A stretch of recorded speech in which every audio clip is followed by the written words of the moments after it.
el tema de la charla es si es posible vivir en libertad hoy, ¿verdad? Si es posible vivir hoy en libertad.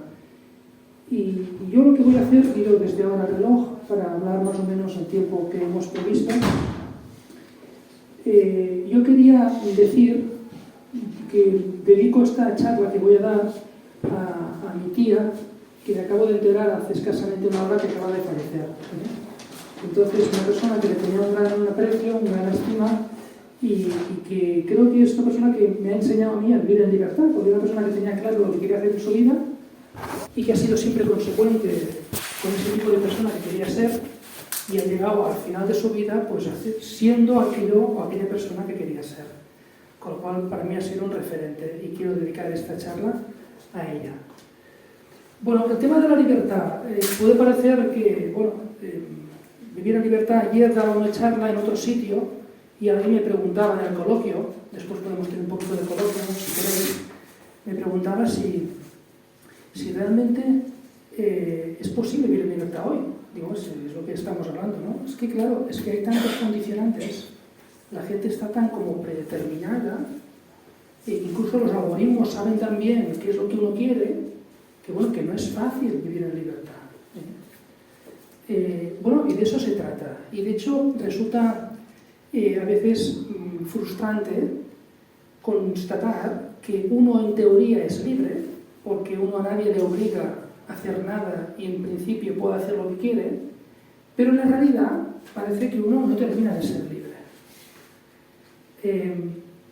Y uno puede pensar, bueno, ¿y eso a qué se debe?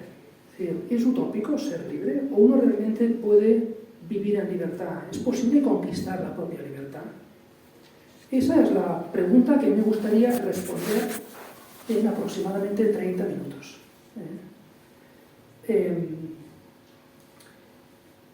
Hay una serie de corrientes de pensamiento que creo que no son solo de pensamiento, sino que son incluso culturales, ya no solo culturales, sino que se han metido completamente en las costumbres de la sociedad, que hace que sea más difícil vivir en libertad. Y es más difícil porque lo que hacen es reducir la realidad, y sin realidad no se puede ser libre, porque dificultan muchísimo tener autodominio de uno mismo, y si uno no tiene autodominio de sí mismo no puede tomar decisiones inteligentes, buenas.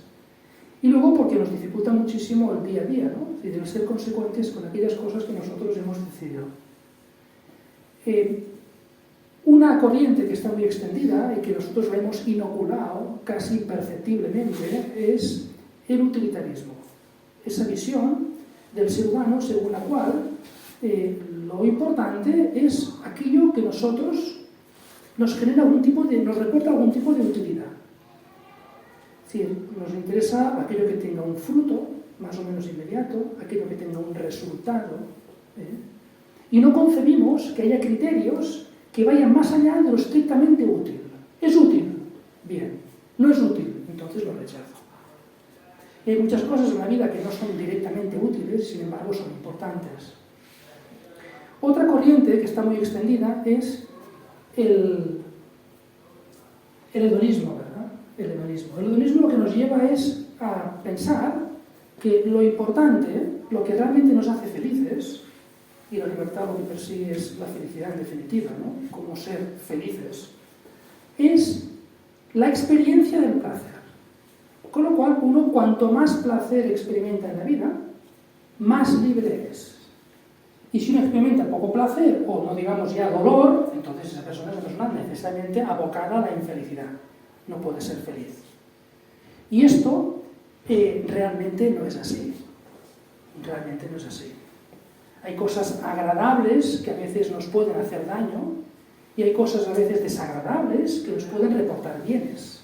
Con lo cual ya se ve que la gratificación, el placer, no es lo que da sentido y lo que en definitiva nos hace ser más libres.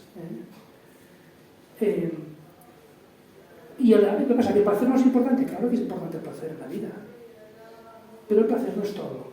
Aristóteles decía que para ser felices hace falta la virtud, la prudencia y el placer. No negaba la importancia del placer. El placer juega su papel, sin duda. pero no es todo. De hecho, hay mucha gente que precisamente por llevarse el placer lo que tiene es una situación constante de frustración, de insatisfacción, y no digamos ya todo el mundo de las adicciones, que genera precisamente la búsqueda inmediata del placer. Existe una tercera corriente que está muy metida y que nos dificulta vivir en libertad, que es el narcisismo. El narcisismo es esa corriente según la cual lo importante es el ego. Todo lo que halaga y alimenta el ego es bueno. Todo aquello que de alguna manera pone obstáculos al desarrollo del ego, esto hay que intentar evitarlo a todo coste. Y eso es una tremenda mentira, porque la libertad individualista es un contrasentido.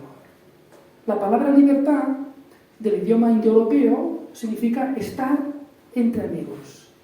Estar entre amigos. Si la libertad es una expresión, es un concepto que es directamente, podríamos decir, relacional, dialógico, de diálogo, de relación. Necesita del otro. Yo no puedo ser feliz, no puedo ser libre, de un modo autorreferencial, autosuficiente. Yo me lo hago todo, no necesito de nadie. La libertad siempre cuenta con la otra persona, con las personas que tenemos delante. Y eso es lo que hace que podamos entender exactamente cómo vivir y gestionar la propia libertad. Bien, con ese panorama que acabo de resumir, uno puede decir, bueno, pues entonces pues ya parece que ya está todo dicho, ¿no? Si estamos en este mundo en el que estamos, en esa sociedad, ¿qué podemos hacer? ¿Cuál es el camino que queda, ¿no? Precisamente ese es el motivo por el cual yo he escrito el libro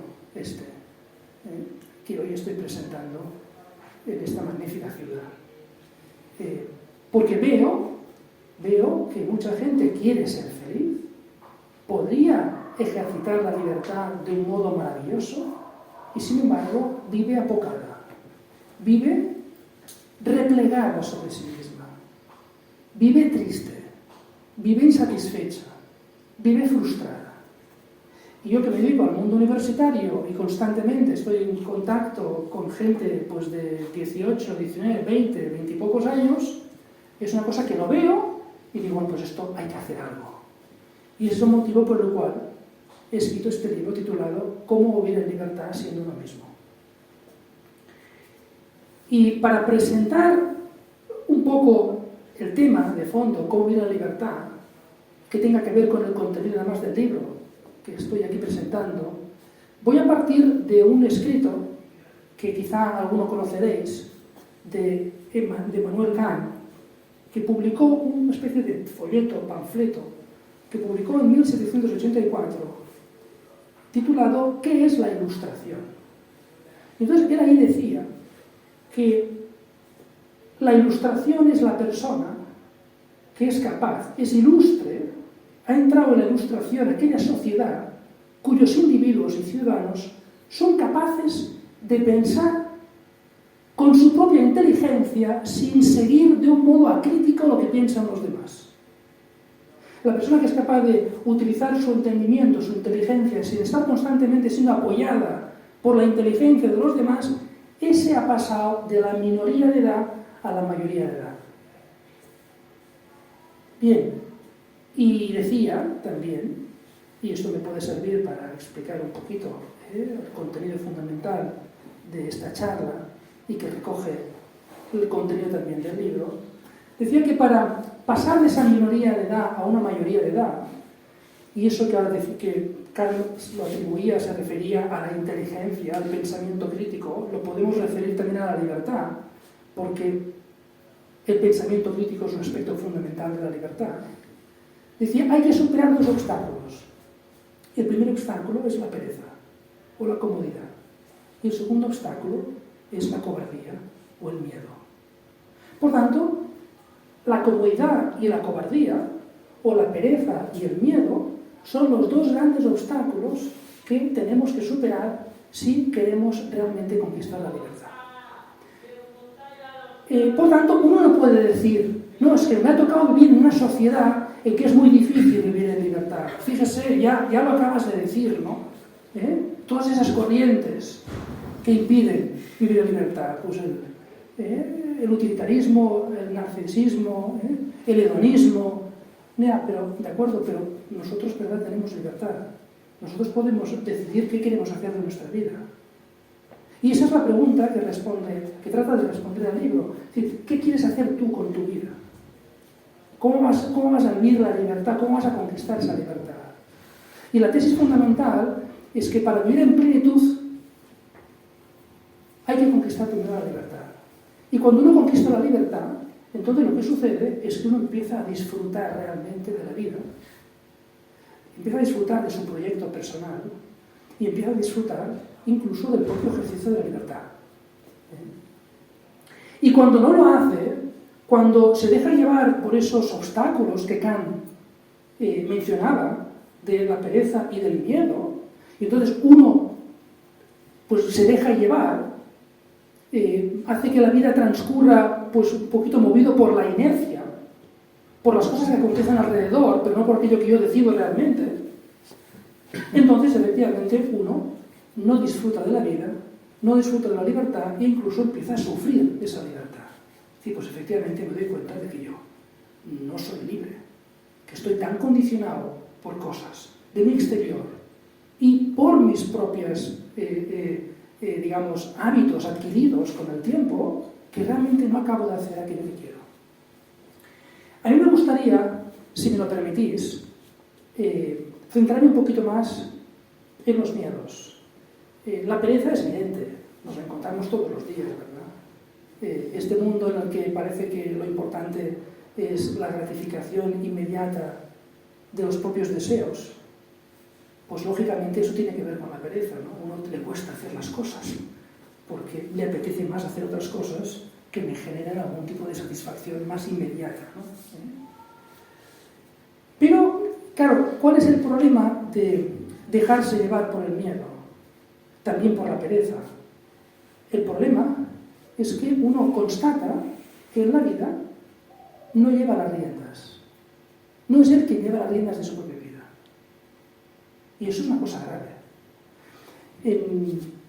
En mi cuenta de Instagram, que es mi nombre sencillamente, Aniceto Mas Ferrer, hay un reel que ha tenido más de 20.000 visualizaciones. ¿Y por qué ha tenido tantas visualizaciones? Es el que más, con diferencia. Por una razón muy sencilla. Es que yo digo en un minuto ahí, digo lo siguiente. Digo, la persona que es capaz de tomar decisiones y llevarlas a cabo, la autoestima y la confianza en uno mismo aumenta. La persona que en la vida ve que no es capaz de tomar decisiones y de llevarlas a término, la confianza y la seguridad en uno mismo disminuye drásticamente. Imagino que el algoritmo sabe que esto es un problema que tenemos, un déficit que existe en la actualidad y provocó que mucha más gente vea esto. Entonces, claro, el problema es, por una parte, nos dificulta, tanto la pereza como el miedo, nos dificulta tomar las riendas de nuestra propia vida. Pero nos dificulta otro aspecto muy importante en la vida, ¿no? Que es que nuestra vida pueda ser traccionada por la motivación o la fuerza motriz más importante, que es el amor.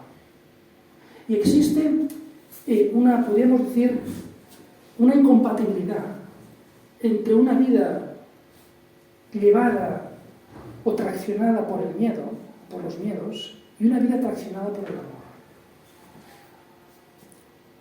Realmente, uno puede pensar que lo contrario al amor es el desprecio, el odio, el menosprecio, la indiferencia. Y es verdad. Es verdad que eso es contrario al amor. Pero la gente no cae en la cuenta, muchas veces, que el temor, el miedo, es en la práctica, para muchísima gente, el motivo fundamental que les aparta del amor. Porque no es posible amar cuando lo que hay es temor. La persona que tiene miedo y la persona que se deja llevar por el miedo es incapaz de querer y es incapaz de dejarse querer. Quizás porque ha tenido una mala experiencia. Quizás porque tiene miedo de que me fallen. Yo si quiero a esa persona, igual esa persona me falla. Y eso es muy grave, porque la libertad, precisamente, el sentido de la libertad es ser capaz de amar. Lo que alimenta, lo que estimula, lo que da sentido a la libertad es amar. Pero si resulta que yo funciono por temor, y donde hay temor no puede haber amor, entonces la libertad queda sin rumbo. Entonces, ¿qué tengo que hacer yo? Pues bueno, tengo que conformarme con libertades menores, ¿no? ¿Qué voy a hacer el fin de semana? ¿Qué voy a tomar hoy de bebida cuando vaya a tomar algo? ¿O qué voy a cenar? Pero no voy a tomar las riendas de la vida en aspectos más importantes, es que quiero ser, qué tipo de persona quiero ser.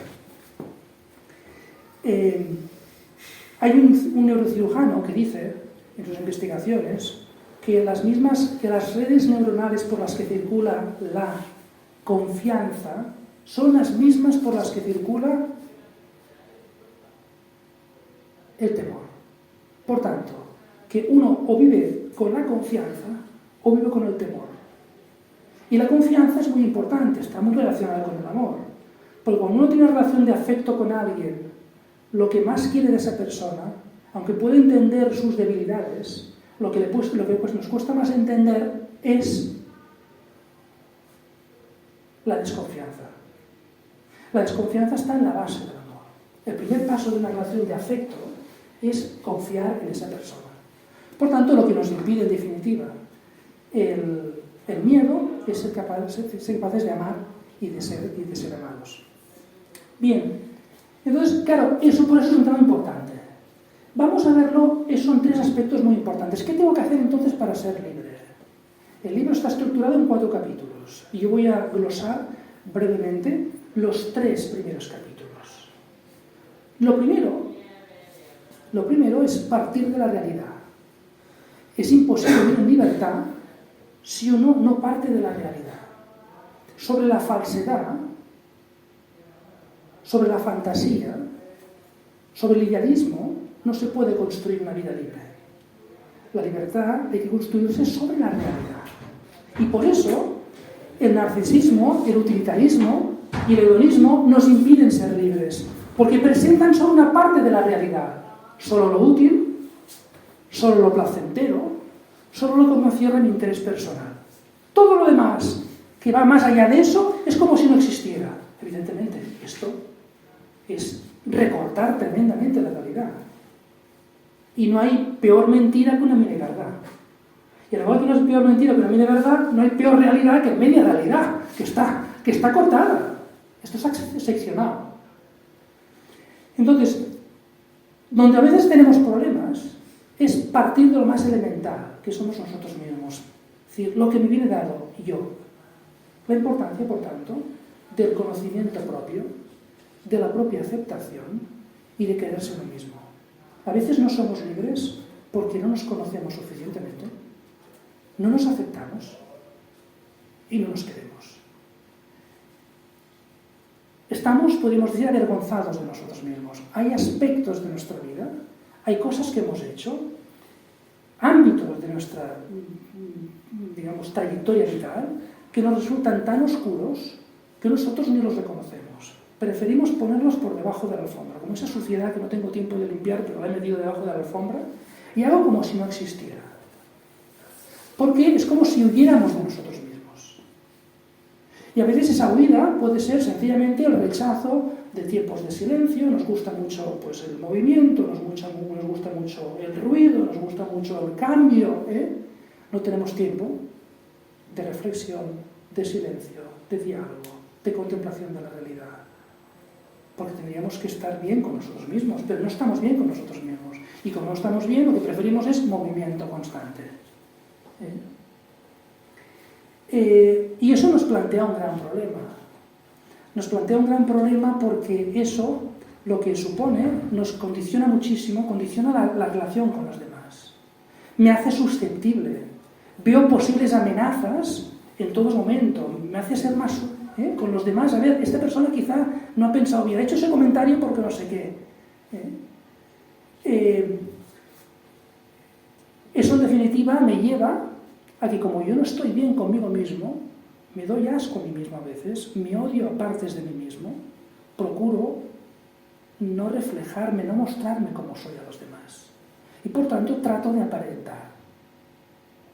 Doy una imagen de mí que yo sé que no soy yo, pero no puedo dar la mía porque yo no estoy conforme, no estoy reconciliado conmigo mismo, no estoy en paz conmigo mismo. Porque si estuviera en paz yo podría actuar con naturalidad, pero no lo estoy. Y encima lo que hago es compararme con los demás. Y eso es una fuente de insatisfacción. Eso es algo que genera las redes sociales, ¿verdad? Uno se está comparando con esa persona, parece que tiene más amigos, o tiene más contactos, o está más contenta, y yo estoy aquí pues infeliz, etc., ¿no? Bien, evidentemente esto no nos ayuda. En el fondo no nos permite llegar a lo más profundo de nuestra intimidad. Porque la libertad más profunda está en el fondo de nuestra intimidad. No está en lo que hacemos, o en lo que aparentamos, o que los demás ven de nosotros. No está en lo más profundo, pero nosotros no llegamos. Y encima pensamos que estamos muy mal, que somos muy mala gente. Y no hemos descubierto ni los talentos, ni el genio que cada uno tiene, ni los dones que tenemos. Es como si viéramos nuestra vida como el vaso medio vacío. Por tanto, eso es clave. Primer capítulo. Segundo capítulo. ¿De qué sirve conocerse a uno mismo, aceptarse, quererse, si luego, ¿qué hago? De acuerdo, yo acepto lo que me viene dado. Pues ahora es el momento de tener un proyecto personal. Tú que te conoces, que te aceptas y te quieres, ¿qué piensas hacer en tu vida? Hay que ejercitar la libertad. La libertad está para ejercitar, no para tenerla ahí como algo decorativo, en una estantería. Mira qué bonita, como un cuadro. Aquí está la libertad. No, se trata de invertir. ¿Qué voy a hacer? Y eso es muy importante en la libertad. Si no, no hay ejercicio de la libertad. Pero claro, ahí entramos ya en un gran problema, ¿verdad? Claro, el problema es fundamentalmente cuando yo no me conozco. Si yo no me conozco, no me acepto, no me quiero, no sé cuáles son mis talentos, ¿qué proyecto personal puedo tener? ¿Qué voy a hacer? Voy a hacer lo que hacen los demás. Voy a hacer lo que hacen los demás. Yo voy a emular la vida de los demás. Voy a procurar pasar un poquito de perfil, no llamar la atención, ¿no? A ver si resulta que llamo la atención y la gente me mira y me critica. Y si tomo decisiones originales, la gente dirá, oye, ¿tú por qué hiciste eso, no? Es decir, ¿por qué tomas esa decisión? ¿Por qué no haces lo mismo un poco lo que hace todo el mundo, no? No, lo que hay que hacer es tener un proyecto.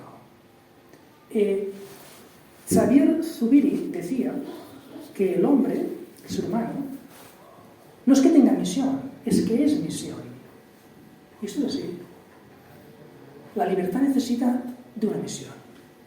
¿Y qué es esa misión? Esa misión es un qué. Casi diría mejor, esa misión es un quién. La misión es tu proyecto. Y ese proyecto, más que un qué, es un quién. Ese proyecto es aquella persona que tú quieres llegar a ser. Ese es tu proyecto. Y eso es muy importante. Porque, en primer lugar, 3 características de ese proyecto. Una característica fundamental es que este proyecto es único e irrepetible. Ese proyecto solo puede ser tuyo. Solo puede ser tuyo. Es que aunque otra persona hiciera aparentemente lo mismo que tú, imagínate que incluso, vamos a poner una cosa hipotética absurda, ¿no? Que esa persona se casara con la misma persona que te vas a casar tú. No sería lo mismo. Porque tú eres único e irrepetible. Y no puedo estar constantemente comparándome con los demás. Es que la persona ha hecho no sé qué, ha hecho no sé qué, no, pero yo soy yo. Por tanto, el proyecto es algo único e irrepetible. Solo yo. 2. Es algo vital. No es una cosa para 5 días, para 5 años o para una década.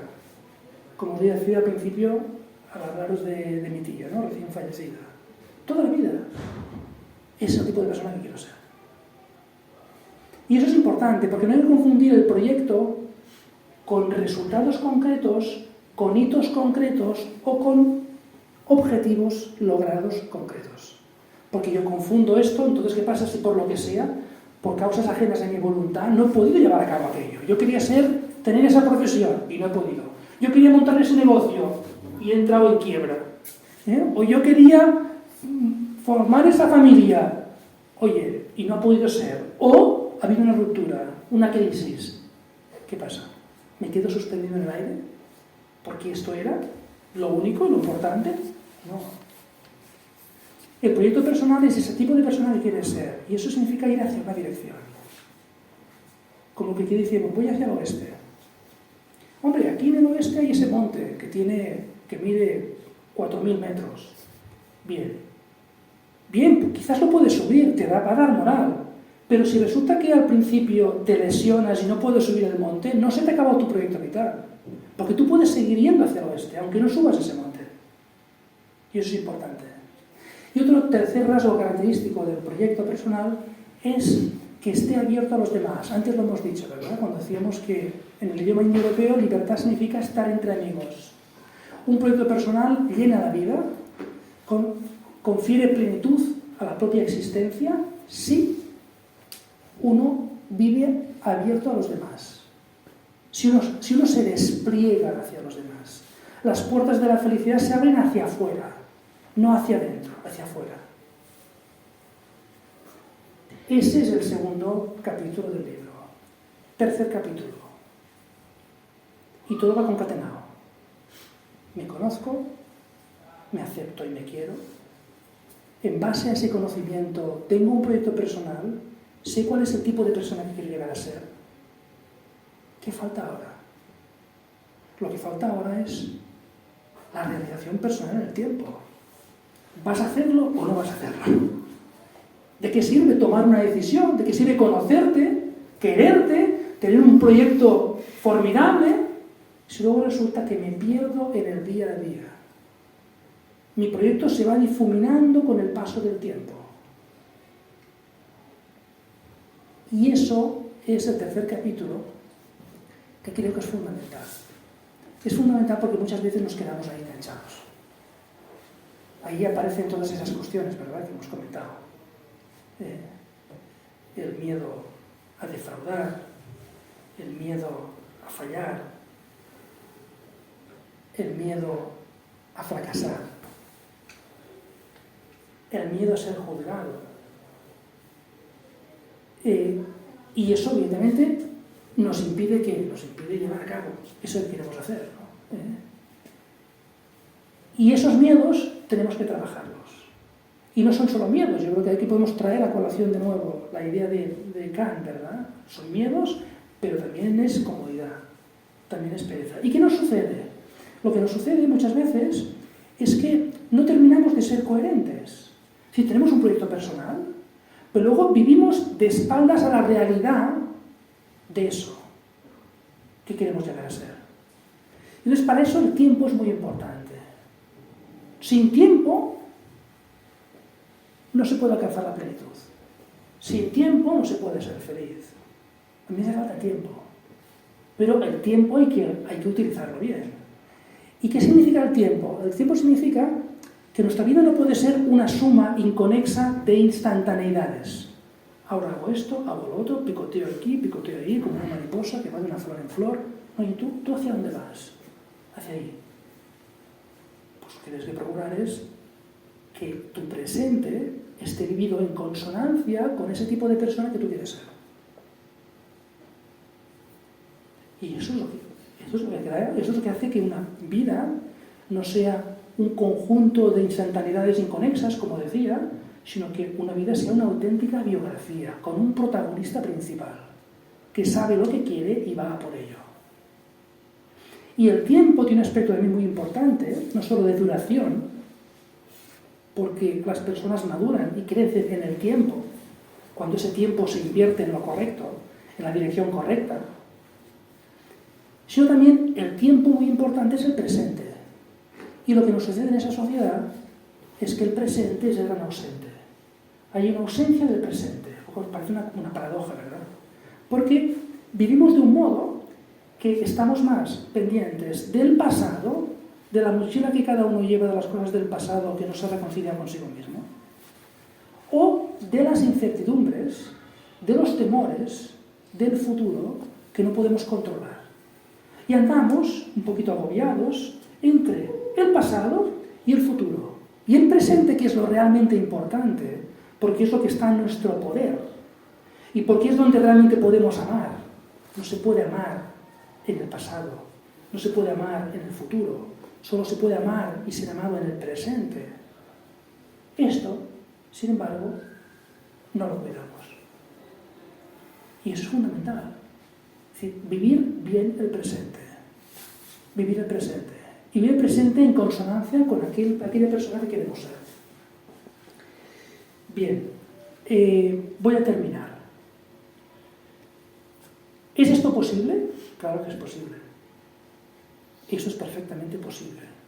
Como que conocemos todos personas que esta persona, te das cuenta que tiene un proyecto, sabe lo que quiere y va por ello. Y se ve que su vida tiene plenitud. Y eso es la conquista de la libertad. Y eso es lo que no tenemos que procurar hacer. ¿Qué es importante al hacer eso? Pues lo que es importante al hacer eso, y voy a recurrir ahí a la mitología griega, con esa historia de cuando se reunieron los dioses, ¿verdad? 3 dioses para decidir qué había que hacer para que los hombres no fueran tan felices como los dioses. Y entonces dijeron, bueno, pues vamos a ver qué podemos hacer para que los dioses sean más felices que los hombres. Y entonces el primero, el dios del viento, o de los vientos, dijo, pues lo que tenemos que hacer es poner el secreto de la felicidad, ponerlo en un monte muy alto, tan alto, que nadie va a llegar. Y Poseidón, el dios del mar, dijo, no, ahí alguien va a llegar, porque al ser humano le gusta la aventura y va a llegar alguien. Vamos a poner el secreto de la felicidad, vamos a ponerlo en lo más profundo del mar, que ahí que sea muy difícil de llegar. Y Zeus, el dios de los dioses, dijo, no, también ahí va a llegar el hombre.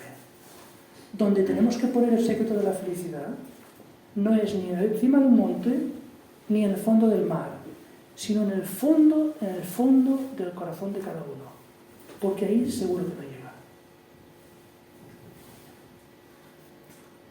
Nosotros no podemos vivir en libertad si renunciamos a ser nosotros mismos.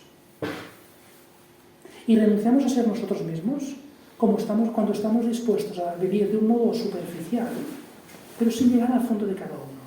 Porque la libertad más profunda está en la intimidad de cada uno. Ahí es donde realmente se vive la libertad que es más relevante en nuestra vida. Y para eso es muy importante que tengamos tiempo para contemplar con paz la realidad. Y eso no es fácil hoy en día, pero hay que dedicar tiempo a esto. Tiempo para la reflexión y tiempo para el diálogo. Y esas son las 3 vías de conocimiento que tenemos y también de llegar al fondo de la intimidad de cada uno. Si no dedicamos tiempo a esto, lo que sucede es que los miedos, los temores, los hábitos de fácil y rápida gratificación nos van comiendo el terreno y entonces lo que hacemos es perder la capacidad de tomar decisiones inteligentes y de tener un comportamiento y unos actos que están en consonancia con aquella persona que queremos ser. Y entonces nos entra la frustración porque notamos un vacío interior que tratamos de colmar con la imagen que damos al exterior. Pero esa imagen que damos al exterior, por muy bien que quedamos, no nos satisface. Y como no nos satisface porque lo más importante está en lo profundo y ahí lo hemos olvidado, lo que hacemos es tratar de tener más vida exterior. Y cuanta más vida exterior, mayor es la insatisfacción que experimentamos. Y esto es lo que de alguna manera hay que revertir. Digo, bueno, yo tengo que procurar empezar por el principio. Conocerme, aceptarme, quererme, tener un proyecto y tratar de vivir mi vida cara a ese proyecto que tengo en el día a día, viviendo de un modo intenso el presente. Muchas gracias.